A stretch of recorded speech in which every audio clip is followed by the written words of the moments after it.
Finally got your head count on Malwood. Thanks very much for coming. Obviously, your lead machine.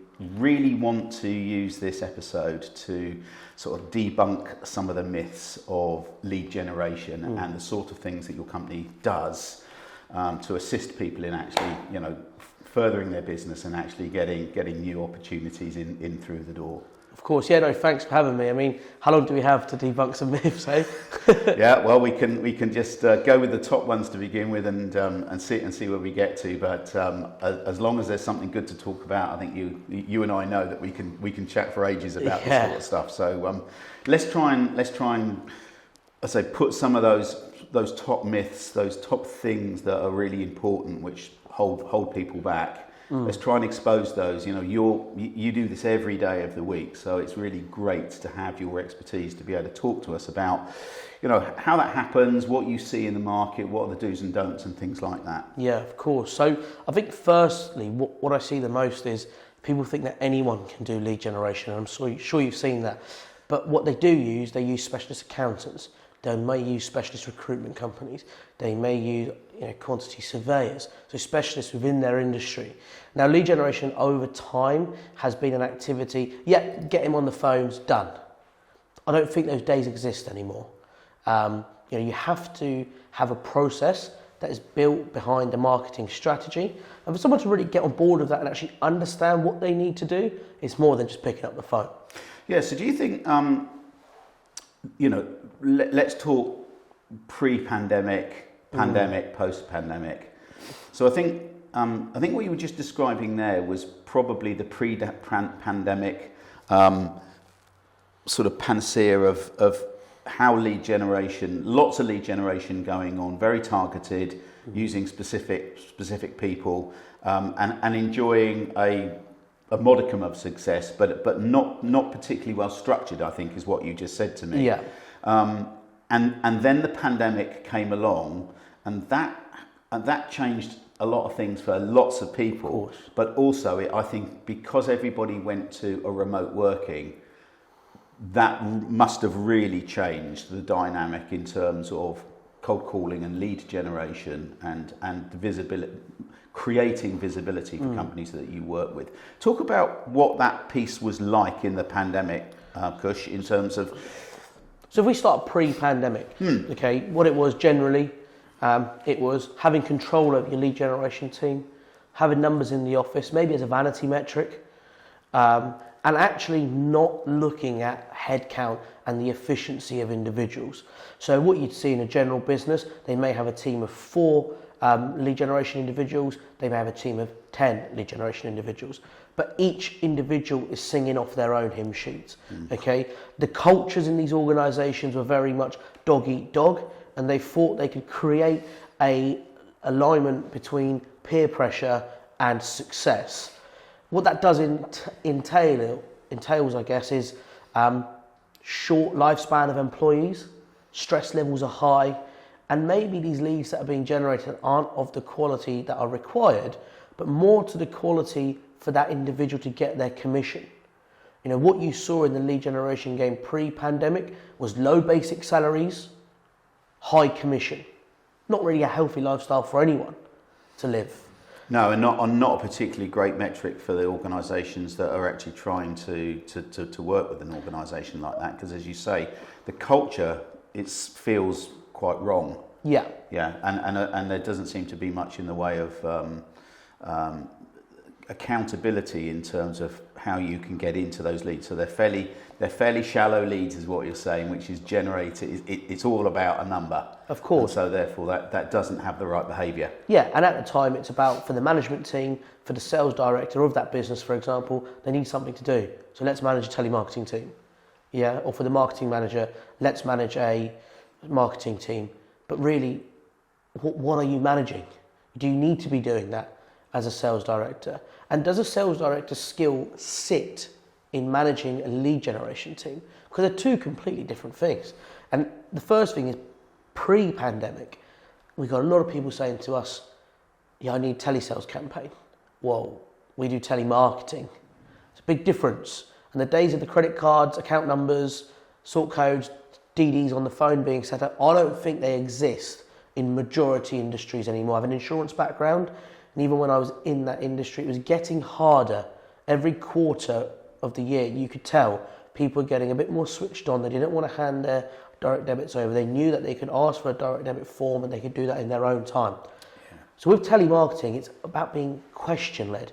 It's about actually having high intellect and asking the right questions and digressing into conversation that could start here, but you're ending up here. And I think what happened pre-pandemic, it was all about shouting at the prospect. You know, just giving them the solution, but not understanding what the pain was. So then if we look at the pandemic, a lot of pressure was then applied to these lead generation specialists. Yeah. How did that feel in the industry for you at that time? What was it like? I certainly know from our conversations with organisations, they certainly got a lot shorter. There was an awful lot of fright out there, and that I think that translated through to the conversations. So the first 2 weeks of the pandemic, when it first, I don't even remember now, March 2020? Yeah, something I think like it was. Yeah, the years are all weird now. The first 2 weeks, we stopped trading. Yeah. We said to all our clients, it's not the right time. Yeah. You know, you do not need to do any outreach right now, because the first thing they think of, the media's feeding them all this information, let's lead generate, let's market. No one's in the right frame of mind buying at the moment. Yeah. So save your brand, save your personal identity, and let's not annoy the ideal prospect that could be a client next month, you know? So when we saw the dust settle, at the same time what we were seeing in businesses that had internal lead generation teams, oh my God, we've got heads. They need to do something, so they're going to batter the phone. And what a lot of these companies did, they actually lost a lot of their personal brand that they built up. And there was a clear division between those companies who went about it strategically and those companies that said, we need to make some sales. Now, you know, I don't think it was the right time for anyone to make sales. No, I agree. You know, people have their livelihoods to worry about, they've got their staff to worry about, they're probably running reports like nobody's business, trying to work out how they're going to get through this next period. Yeah. So what we saw in the pandemic was all of a sudden, efficiency became the word. When people spoke to us, it was all about efficiency. You know, Kaush, I'm weighing up the idea of getting rid of my 5 internal lead generation team and outsourcing it, okay? Now, when we heard this, it was an interesting spin for us, because all of a sudden we pushed all our marketing towards, you know, outsource. And as you know now, it's big as ever. I know businesses that turn over 5 million, they may have a headcount of 5 people. Yeah. You know, because it's outsourcing everything. Yeah. And what that brought for us was a real element of, okay, we're putting our trust in you because you are the specialists. And when we got that conversation from our prospects, from our clients, it was a mutual relationship. If I take you back pre-pandemic, I always think a lead generation firm were always sort of looked down on by the client. That's an interesting way to put it, but I think you're probably right. Yeah. And it was always a matter of, I'm paying you, you generate the leads. Yeah, X amount of leads has to come out of it every week. Don't care how you get them. Don't care what you say. Just get me a lead. And you're always fighting against them. And you know, if you fight against anyone in any business, it's never going to work. No, absolutely not. But what the pandemic did, I think it retrained the minds of individuals to go, right, if I can outsource here for 4K a month and my staff cost was 8K a month, I've dropped that by 50%. Yeah. And also what I've got now, the HR boundaries of getting rid of an individual are not there anymore, because I can judge this business, because they're outsourced, solely on performance. Yeah, you know, there's a lot of merit in terms of parts of a business being outsourced. I mean, clearly, you know, we're in the business of outsourcing IT for pretty much the same reason, and quite a lot of that is also to do with skill. You know, the IT market is a highly skilled environment. Getting the right individuals that keep up with the pace of IT and can actually do the right things at the right time and help organisations in their time of need. Those people are few and far between. You know, and obviously they're expensive to employ, and you know, we're privileged to have those type of people working for us within an organisation. It's a lot harder. And actually, let's face it, is that, you know, the the skill and aptitude of really good lead generation specialists is no different, really. No. You know, at the end of the day, they are the people that make that difference. So it's the same in any part of an organisation. Of course. So one of the outsources, isn't it? One of the guys that approached us sort of in the middle of the pandemic, prior, their recruitment strategies, they couldn't find lead generation specialists. So what they did was, you know, I'm not going to name them, but they used to put out advertisements for admin apprentices. Right. Large organisation, take them in, and then within a couple of weeks, they're on the phones. Yeah. Firstly, to me, that is just baffling. Okay, Yeah. because you missed selling the job. So when they came and spoke to me, I was a bit like, I don't think it's for us. Secondly, if you can't value the importance of lead generation in the first place, you're never going to value our service. No. You know, so I think you're exactly right. Trying to find the right individual for lead generation, IT, it's why we exist. Yeah. And not everyone can do it. Actually, because it's a really interesting thing here, you've exposed a question that's really, I think, quite an important one here, and that is that, you know, you made that example of an organisation basically employing somebody for under the guise of something, okay, and then moving them into something else relatively quickly. And it's obviously not great for the employee, No. but actually also is that the skill set that person has in terms of understanding the business, understanding the value proposition of that particular business is probably quite low at that point. So it's a zero-sum game for the individual themselves, the company, Of course. but also the company that they're actually trying to prospect to. So actually, I think that what I think is interesting here is I love to take your idea and your knowledge in terms of what does an organisation need to do, okay? I think you use the word collaboration as well. You know, it's a party, it's a two-way street that you're entering into. You're not that external lead generation company. You sort of have to. You've got to take on some of the colour of the organisation that you're working with, and that is the responsibility of the business that's hiring you to try and put that colour into what you're doing, so that when you're talking to somebody, then actually you've got some things to be able to associate the value proposition of that company with. You're not a silver bullet. It's a two-way partnership. Talk a little bit about that and where you see things go wrong, and where and some good examples of So firstly, where it goes collaboration. wrong happens so often. We've had 3 bad months. What do? Oh my God, let's go to a lead generation company. Yeah. Right, okay.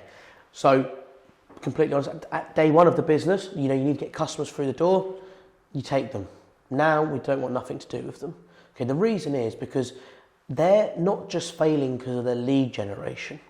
You know, to create a business, there are multiple parts to a business. Tell me about it. Lead generation is just one. So we could provide you all the leads in the world. Yeah. If you can't sell, then you're not going to close them. Yeah. Okay? And already you're on the back foot, they're panicking, they're worried, and now they've just spent more money that they probably don't have in lead generation, and then the pressure just goes through the roof. So that's probably one of the things we see the most. When I suppose also visibility, reputation, social media, all that sort of stuff all plays a part in terms of if they've not looked at any of that and they're not actually spending any time or effort on that, then actually it's making, and then coming to someone like yourself to ask for help, it's almost like a really massive warning sign right there, because actually it's going to be massively difficult for you to achieve anything for them because they're trying to make you that silver bullet. Of course. And so just put something, if we get a web generated lead from our website, often we won't sign them on. Because the reason is they've gone onto Google and they've typed in lead generation. And that's because they need it. And they don't actually have a strategy in place. They're not planning ahead. Like my best clients that I work with, they have a 12-month marketing strategy. They come to me in January and say, Coach, we're going to employ you in April. We know that. You know, like we've worked together, we've spoke for months before we've started a campaign. Absolutely. Because it's all planned, it's all ready to go. You know, and my other clients, they're aware of when to utilise us. So we know when we get a web-generated lead, for us, 9 times out of 10, it's not the right customer. Added to that, if someone's willing to sign up with us within a week or two of talking to us, not the right customer. Because they want that silver bullet, right? Yeah. There's no strategy. And the analogy I use is people want us to be the root of their tree, the tree being the business. We're not the root. You are the root. You are the business. We just want to be with businesses and working together with businesses as a branch. And then they may also employ a digital marketing consultancy. They may outsource their IT, okay? And at the same time, they may have a copywriter who writes their blogs, okay? And then they may have that digital marketing company doing SEO, but also running an email marketing campaign. Then their internal sales team are attending trade shows. So you bring it all together.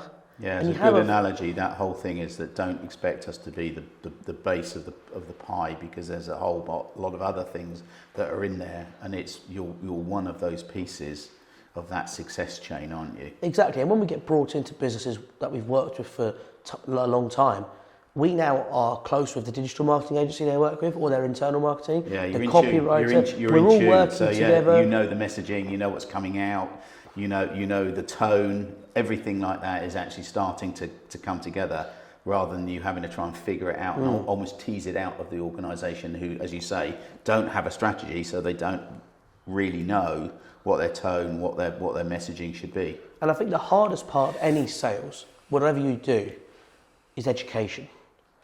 If someone's not educated on something, to try and get them educated is the hardest thing. So for me personally, if I know a company's outsourcing their IT, I want to speak to them about their marketing, because they already understand the outsourcing model. Yeah. If we're going to speak to someone who's never outsourced before we even come onto our solution, I have to convince them to trust us to outsource, which is such a longer and 9 times out of 10 not a successful conversation, you know. And I think where we really thrive is someone who already understands. They have the knowledge to be able to go, right, we need to outsource, and right, they've done it before, they know how we work. I'd much rather speak to someone who's used a lead generation company and it not gone well than speak to someone who's never used a lead generation company. Yeah, because presumably those ones that have used lead generation, and most people have, and I'm going to be a bit controversial here, most people probably have got a relatively sanguine view of whether that was useful or not, as the case may be. Certainly when you sort of go to, dollar spend to dollar, to dollar product, I think they probably do, and actually they probably come at the request for your help in a different direction. But what'll be interesting there is that. It's a bit like if you've got a bad habit, you've got a bad scratch or something, and you go like, don't do that, Steve. How do you find in those organisations that have used lead generation before and had a bad experience, do they come to the party, although they sort of got their eyes a little bit more wide open? Are there habits that you then have to say, great, but don't try and take me down that old model again? Yeah.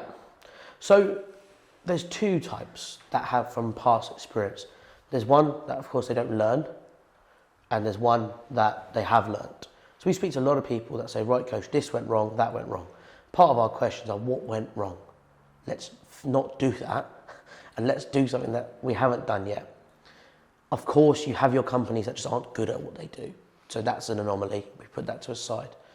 And then you'll get someone that goes, this didn't work 2 years ago, but I want to do it again. Here's the same brief. Well, what are you doing? It didn't work, so I'm not going to do that brief again. And another reason why companies fail with lead generation is sometimes they come with no brief. Yeah. I had one recently, great client, worked really closely with them, lovely people. And, at the end of the first campaign, they went, Coach, I didn't give you a brief. So you've done a great job, but if we don't know where we're firing our bullets, how can you shoot them for us? Yeah, that's exactly right. And it was a bit like, we sort of told you this, but I think that's the biggest thing we see is people want, if they've got something in their mind, they want to do it. I think a good lead generation company or even a marketing company would stand up and go, either 1, we don't want your business, or 2, we'll speak to you, but you have to take us on board. You have to understand a strategy that we're going to present to you because it's worked for other businesses in your industry.